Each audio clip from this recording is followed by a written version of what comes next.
Welcome back, everyone. We got another episode of Ryan, Coop, and the Doc. On my left, Arizona sports legend Bruce Cooper. And on my right, Arizona dental legend Dr. Ken Snyder. Guys, today is a very and I know these are supposed to be evergreen and we're supposed to be able to watch these 10 years from now and not know what day it is. But today is a special day. Coop, do you know what day today is? But do I know the day? I don't know, Ryan, but I got a really crickety knee right now. I mean, I feel like I have arthritis or something. I don't know what's going on. Is it because you are 75 years old today? I don't think I'm 75. Hey. Is there someone that's 75 today? There is. Happy birthday to our main guy, Dr. Ken Snyder. That's a big birthday. Wow. 3/4 of a century. Here's a present that we're getting. This is what's going to keep it all together in your old age. Just going to keep my dentures in. Yeah, exactly. You just paste that on there. Do you know what it attested my age? How long it would take this to go through it? Oh, we've hit a new show low. Yeah, but I do love peanut butter. Well, happy birthday, Doc. Thank you. Why'd you give him peanut butter? What does that mean? Well, it was just here. Oh, yeah. Hey, that's because we're coming to you from St. Vincent de Paul's Food Reclamation Warehouse. This is where the real work gets done. We are shipping out food every single day of every single week to make sure that every corner of our state can get what they need to give to families. And guys, isn't that phenomenal? It is such incredible work, and it's not the same kind of work, but we are champions of our own business, and we're trying to crown some NBA champions right now too. Yeah, look, I'm still reeling from the Phoenix Suns debacle there, but hey, we're down to the Boston Celtics and the Golden State Warriors. I do like the Celtics to win it all, and I say that just because I like their defensive tenacity and their length on the wings, and so I think that could prove to be the difference against a great shooting team like Golden State. What say you, Doc? Well, first of all, I'll say Coop doesn't have a neurological disorder. There's flies. Oh my God! Flies floating around in here, so if you see some hands going up and down. But I personally took the Golden State Warriors. We're in the little pool at St. Vincent de Paul here, and I don't want to say who's ahead. Who's winning that pool? Some 75-year-old guy. Oh, okay. But I think Golden State's experience, and I kind of feel like the other night, Klay Thompson had probably one of the worst nights ever, and yet they won. And I think the Golden State's in a better position to have a key person have a bad night and yet win, as opposed to the other way around. What say you, Ryan? Well, I think it's going 7 games. I think this is a pretty interesting series. I think when you look at it, you either have sort of new age NBA centers or sort of not centers at all between Draymond Green and Robert Williams. And I know Kevon Looney comes in and is sort of it. But these are all guys who can run the floor, who are tall, kind of lanky guys, block shots. So it's a really interesting matchup, and I think it really comes down to who gets hot shooting the three. To me, that favors Golden State just a little bit, but boy, this is going to be a shootout. You can play a little defense. Boston can play a little defense. Golden State is an underrated defensive team based on how they can switch just about everything. But I think this comes down to just Golden State having the experience and being able to hit more shots. So we have 2 Golden States and 1 Boston. I guess we shall find out. It's how many games do you think it'll go, Coop? I actually have Boston in 6. And I have Golden State in 6, so Ryan thinks 7, but yeah. Man, well, I'll tell you what. Our next guest is not going to wait for this thing to go 7 games. And this is someone who I've gotten the pleasure to work with for the last 9 years. Doc, significantly longer because, well, I'm not going to call them both old, but You can call me old, but Shannon, don't hold this against me. It's all for the show. But I'll tell you what, this person is a very, very special guest. Someone who lives the work of St. Vincent de Paul every day. Someone who you'll equally find behind her desk, out in the community, or maybe even in food rec. And we want to introduce you to our special guest, Shannon Clancy. Wow. Doc, what a fantastic honorary guest we have with us today. Hey, why don't you introduce her to our viewers here? Yeah, we do have quite a guest. We have none other than St. Vincent de Paul's very own Shannon Clancy, who is the associate CEO here at St. Vincent de Paul. And as of October, this coming October, she will be the main cog. She's going to be, yeah, for sure. Shannon, tell us, how long have you been here at St. Vincent de Paul?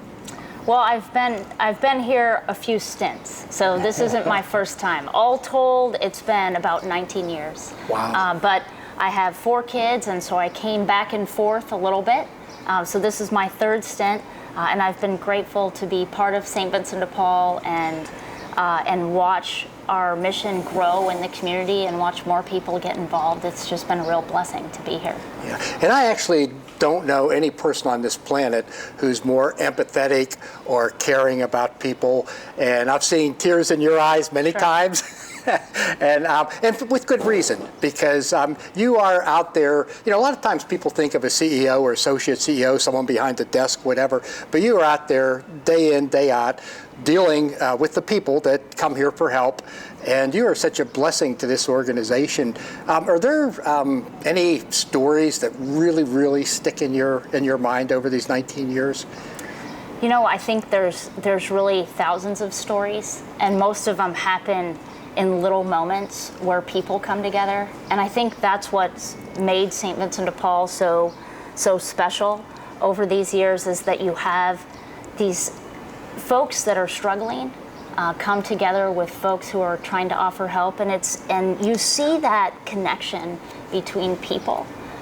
So for me, some of it is moments that my kids have been here volunteering, and I see a moment that changes their life. And so I actually have a good one. My oldest son was volunteering in our Dream Center all summer before he went to college. And you know, as all 17, 18-year-old young men, wasn't quite sure, what am I really accomplishing every day? And I think he wasn't quite sure. He played chess with the kids. And then he went off to college. And at Thanksgiving, he was home, and I said, Bud, why don't you come with me you never know who might show up in the dining room. Sometimes Larry Fitzgerald has been there. Sometimes Devin Booker has been there. Why don't you come along with me? We'll come to the dining room. Unfortunately, they weren't there that night. But when Quinn walked in the door, one of the little boys was sitting playing chess, and he said, Quinn, where have you been? I've missed you. I've missed you. And that had been 4 or 5 months since Quinn had been around. And as we left the dining room that day, he said, you know what? I had no idea that meant so much to him.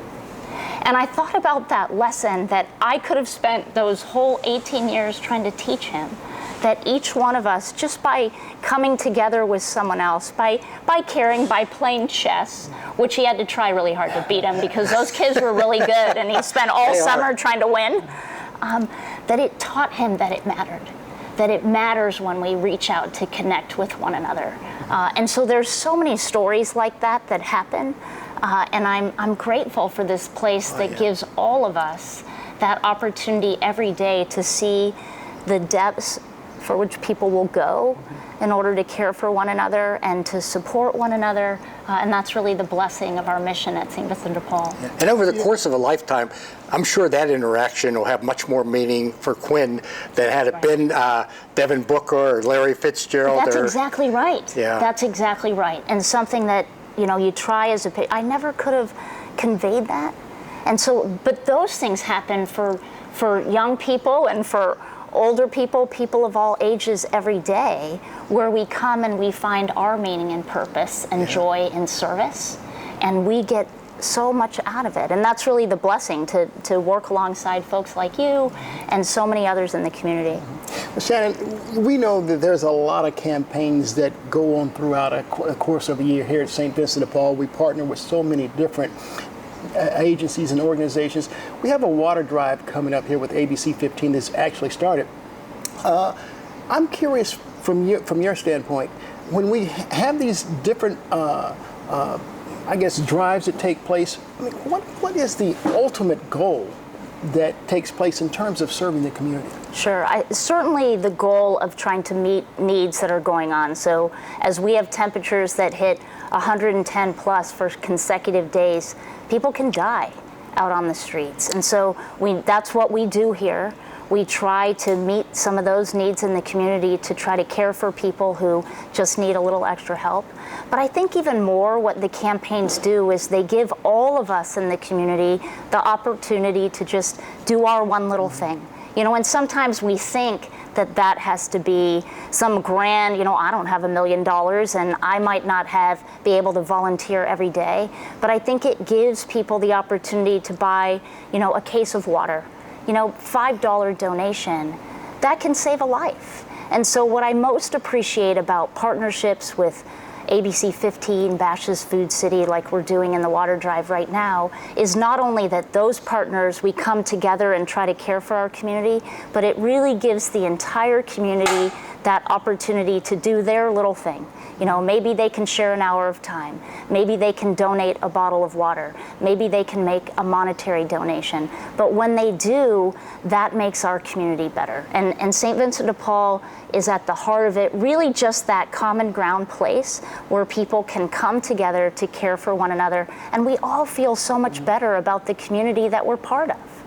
Shannon, I think a lot of us, when we drive around, we see the people here in the valley in need, but there are remote or rural areas. Can you educate our viewers relative to that? Well, yeah, right. There's people all over our state, really, that have needs. And what's a beautiful part of St. Vincent de Paul is our Vincentians. And they are special volunteers that go out all over, as I know you've accompanied some of them, just regular people. Regular people that have some time to share, that have a heart for others, and are delivering food boxes, are delivering some of that water, are making sure that their neighbors have what they need in order to survive. And I think that's another special thing about St. Vincent de Paul that I've been blessed by all these years, is you see just regular, ordinary people, nothing special. They're not looking for credit. They're just out there and they are moved and they know they have time and they have heart to share, and they're trying to meet those needs. We're paying rents out there, we're keeping people in their homes, delivering food, making sure if someone needs a car repair because their job is far away that we can do that. And that's really St. Vincent de Paul at its best. All of us out in the community coming together to help one another and do what we can. My final question here, and I don't want to get it back to Doc here, but Doc talked about it earlier. You're replacing Steve Zabilski as the CEO come later this winter. Are there any special challenges or pressures that come about with being the person in charge here? Sure. Well, I'm not sure, replacing Steve Zabilski is probably not at the top of anyone's list because he's been such a tremendous servant leader in our community for so many years. So I've been honored and blessed to work alongside him for all those years, to be mentored and to have him as a role model of what it means to shoulder the responsibility. And so, but I come back to, and I know he would say the same thing, St. Vincent de Paul is really all of us. We say the Society of St. Vincent de Paul, and it's really all of us. And the people that we have here, the employees that we have, the volunteers, the partners, the donors out in the community, they're such a great blessing. And every day, I think we all contribute in whatever role we have in order to be able to serve the mission. And so to be able to do that and to lend whatever gifts and talents that I have for my time, for the time that we all have here together, to be able to support the community in that way and continue to really embrace and open up opportunities for people who are looking for their, we all have that thing inside that is our calling. And how do we give people opportunities to live out their calling in the community? So it really is a great privilege and a blessing for me to work alongside. And, as one of our volunteers, 90-year-old volunteers told me, he said, you know what? just don't mess it up. So that's going to be my goal. Just don't mess it up. I told him that was really good advice, and I will take that to heart. And every day, get up every day. I'm just going to try not to mess it up. That's what my wife Joanne tells me every morning. Right, for sure. If we were all doing that every day, and sure, some things happen, but we have to trust in something bigger here. Definitely. And I think I've certainly, I could have shared 1,000 stories about how, the Holy Spirit, whatever it is, that intervenes at just the right time. And we realize that we're just playing a bit part here. Yeah. That really there's something bigger that's going on. And it's true. And we have the privilege of playing our bit part for whatever length of time we have to allow the mission to continue. Yeah, and one thing you touched on with the volunteers, a lot of people, they know that we feed, clothe, house, and heal, but they don't realize that a huge part of our mission is providing opportunities for volunteers. And I've had, in all the years at the dental clinic, so many people come through and they say, I came through to make a difference in the lives of people less fortunate myself. And they said, and the life that was changed the most was my own. And it really makes you appreciative of all the things all the gifts you have to offer and how many people out there need those gifts. I'll close it on this. If anyone's looking for an unbelievable St. Patrick's Day party to go to, Shannon and her husband Dan, every year, they throw the best. So thanks for that. Yeah, Shannon, thanks so much. You just have to wear your green, that's all. Oh, yeah. Thanks so much for joining us, and good luck in the future. And I know all of St. Vincent de Paul is around you 100%, and no doubt in my mind, we're going upward and higher. So. Well, thank you both for what you do, and just thank you to all of your viewers and the people out there that make St. Vincent de Paul what it is, because we're just in the middle, the conduit for people's generosity and love. So, exactly. Thank you. Thank you. Yeah, thank you, Shannon. Shannon's, she's the real deal. As I mentioned in the interview, I mean, she walks the talk. She's out there in the trenches, not an office type person. And I just have the highest respect for Shannon. And I don't think St. Vincent de Paul, with the transition and her being used to the organization for all these years, I don't think we could have asked for a better transition for Steve, who, with him, Steve, I mean, it's just going to be an amazing ride for Shannon. Speaking of transition, how about if we transition into our adopted patient? Some of these, they just break your heart, It's a young fella. His name's Matthew G. And the doctor who will be treating him, one of our residents, Dr. Hedera, he gave me a little letter that, he kind of wrote up on Matthew's behalf. He said he shared with me that he had depression growing up, and with kids bullying him because of his teeth, his confidence went down significantly and it affected his life. When he started treatment before he turned 20, he had some temporary teeth that were constructed for him, and he mentioned how he was starting to get compliments and everything, and felt good about himself, and he started to have hope that things would be better, but he couldn't afford to go back and get the permanent ones put in, and therefore, over a period of time, the temporaries wear and deteriorate, and he's been that way for quite a while now. So he's a young guy. He's in his mid-30s. He's going to actually need multiple extractions. He's going to need 13 extractions. He has a number of fillings. 13 extractions, yeah. Jeez. Yeah. He's going to need some contouring of the bone.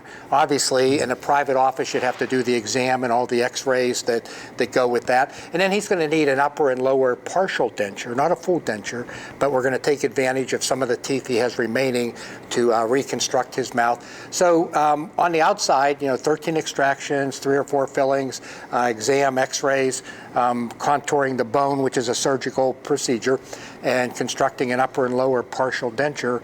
What would your guys' guess be on the outside? Jeez, I feel bad for him already. I mean, 13 extractions alone is... And a lot of them are just root tips that are broken off now at this point, yeah. Doc, with all that sounds like a yeoman's-like type of a job there. I'm going to say $22,000 on the outside. Yeah, I'll do 17. 17 on the outside. Okay, depending on the office, it'll come in average about 15. So actually not quite as bad as what you guys thought. Now, Yeah, that's not bad. $1,000 per extraction, and they don't even charge you for the fun. Jeez. but you do get a free gauze. That's but here at St. Vincent de Paul, where we only charge for materials and not labor, what would you guess we could do it here at St. Vincent de Paul? 15 on the outside. I'm going to say 15 here. 1,500. I'm just going to go with Coop because that's exactly the number that I had. We'll go together. Wow, I'll tell you what, we just won a double header here. That's exactly what it would be. Oh, really? Yeah, How about $1,500. $1,500, and it's almost 10 to 1. I can't believe that number one, $1,500 is going to do all that dental work. Right. Number two, you talk about kind of where he started and feeling depressed because of bullying and what was going on in his, like no kid should feel that. Yeah, and look, kids get bullied for all different types of things, and one of the easiest targets is the outward appearance. Yeah. No matter what it is, and a smile, like you talk about all the time, Doc, a smile, it can change one's life dramatically. Yeah. And so to see that this young man is going to have his life dramatically changed for the better, I'm so happy to hear it. And not only socially and psychologically, but economically, what these different ones that we're able to earn, and people who've been adopted and gone on and have sometimes doubled, even tripled, or beyond that, their earnings. And so it makes a huge economic impact on them. And I always, that's one of the things I am quick to tell donors about. It's nice to give people back their smile, and that means so much. But from an economic standpoint, to help them, get out of the hole that they're in, it means everything. Yeah. You know what would mean a lot to me? If we could avoid Ryan's Riddle for the week. I mean, can we do that? Is that possible? We could. Our producer Chris the Canuck wants us to avoid this because it's a lot of work for him, and he's tired of hearing my riddles. There you are, big man. All right, there you are. Okay, here we go. Oh, it's Ryan's riddles. Oh my gosh. All right, friends, here we go. We're going to challenge Bruce Cooper once again. Coop, are you ready? I was born ready, I think. Let's see. I mean, I can never, I have gotten, I think, 2 in my lifetime. I think I got 2 of these riddles right. Hey, your average is like Klay Thompson shooting. Yeah. Geez. Oh, boy. Okay, here we go. Coop, what sounds like a sneeze but is made out of leather? A shoe. Right? Say it again. A shoe. God bless you. Yeah. God bless you. Coop, you're on a roll. You're on a roll, buddy. Bruce Cooper coming up through the school of hard knocks of Ryan and Doc and Ryan's riddles. Here he is, ladies and gentlemen. Sit down, the camera can't see you. Man, Coop's in a... Hey, wait, I'm on a roll. Give me another one. I'm on a roll. Yeah. Bruce Cooper's been on TV for almost 4 decades. And he's so excited about Ryan's riddles that he's getting out of the camera frame. He's standing up. This is the most excitement Coop has had. Absolutely. How about that? Here we go. How about that? Bruce Cooper on a roll. Crazy. And you know what? Here's what's also on a roll. The complex questions that we get from these viewers who keep wanting to know about dental topics. So I can't wait. I mean, there's only, how many teeth are there? There's only 32? Well, so if we you should count be the out baby of, we should be teeth, out of questions in a while, right? All right. It's Doc's mailbag. Okay. A galloping. Let's see what we A got. galloping.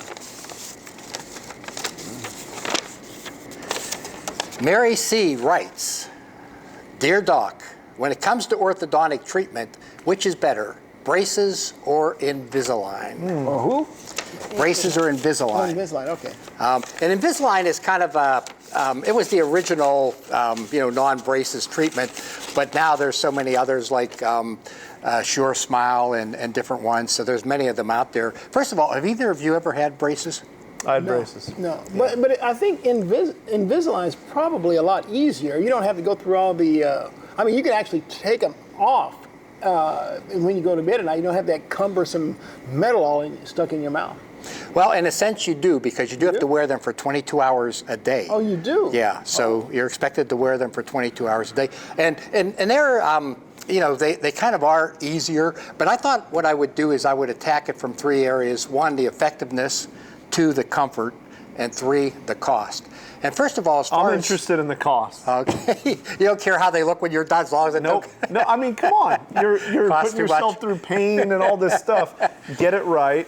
Well, we Cost just got less. done talking how important a smile is. So Yeah. let's, Well, I said get it right. That's the first thing I said. Okay. Well, here's the thing. Okay. As far as effectiveness, if you have severe crowding, you should get the braces put on, okay? Because the aligners, and those who aren't familiar with that, it looks kind of like a mouth guard. You put it in and there's a whole series you go through and they do little movements. But as far as actually, major tooth movement, or sometimes we have to put on what we call palatal expanders to open up the palate so the teeth will fit right. And the dentist has a lot more control over how fast they should move and what direction they should move, and so that's huge as far as it's like I say, if you have severe crowding. If you have minor crowding, I think the aligners are perfect. As far as comfort, okay, the aligners you can. They'll cause a little discomfort for maybe a day or so because they are putting pressure on the teeth and so forth. Obviously, the braces show a lot more discomfort because you have all that hardware in there. When they tighten them up for a few days, it's really tight. It can cause you a headache. Sometimes your lips or gums will rub, or your tongue will rub on the braces. You'll get a sore spot. Most of the time, the orthodontist will give you a little package of wax that if something feels sore, you can go ahead and put it on. Sometimes they leave a little butt at the end of the wire, and as the teeth move, it'll move back a little bit, and you have to go in and get the tail end clipped again. But to Ryan's question about cost, what are we looking at? Okay, we're getting to that. Oh. So with the cost, surprisingly, the aligners aren't necessarily cheaper. In fact, really? with the cost, as far as the aligners, they can be anywhere from $5,000 to $8,000, and you have to wear a series of trays. And you have to change them every 2 weeks. Now, here's the thing. A big advantage, and the ortho itself, or the brackets can cost anywhere from $4,000 to $10,000. But I would say, except for real severe cases, probably are going to be the $4,000 to $6,000. So it isn't. It's flip a coin. Which one, depending on the case, is going to be more expensive? I would have thought that the metal hardware would be more expensive. Actually not, because they have to machine all these different trays and you get a whole series of them and you have to change them. The good thing about the brackets, when they're on, you're not going to leave them at home. You're not going to accidentally throw them in the trash can after a meal. With children, there's no question about compliance. They put under their pillow and pretend that they have it in. So, you're actually going to have it in. If you are a movie star or a celebrity like yourself, Coop, you might we don't want the the brackets showing. But again, today we know a lot of adult people that it's not. Hey, they're happy to show. Hey, look, I'm getting my teeth fixed, so that's not a problem. The only other thing I would say is as far as eating. Now with the brackets, you have to be careful what you eat. You can't eat any gooey, sticky foods because they're going to stick to your brackets. You can't bite down on hard things. You're going to knock brackets off and be back at the orthodontist getting them put on. With the aligners, you can eat anything you want, but you do have to take them out to eat because you'll destroy them like in one meal if you're chewing on them and that. So and of course, as far as keeping it clean, the aligners you can rinse off nice and easy. The others, with the brackets, you got to floss and we have little brushes we give you to keep it clean because it's really important. Otherwise, you get the brackets off and you have decay all over your mouth. If it was my child, and 3 of my kids did have braces. My child up into the age of maybe high school or beyond, I would go with the brackets because they're going to be compliant. They're not going to lose them. They're not going to, again, if it's an adult that's kind of shy about wearing the brackets, then the aligners are great. So, decay, pain, lots of money. I hope our next mailbag participant asks a yes or no question. And with that, guys, thank you for another great opportunity to spend time together. And Doc, if you're true to your teeth, they won't be false to you, no matter if you're 75 years or older. happy birthday. Thanks.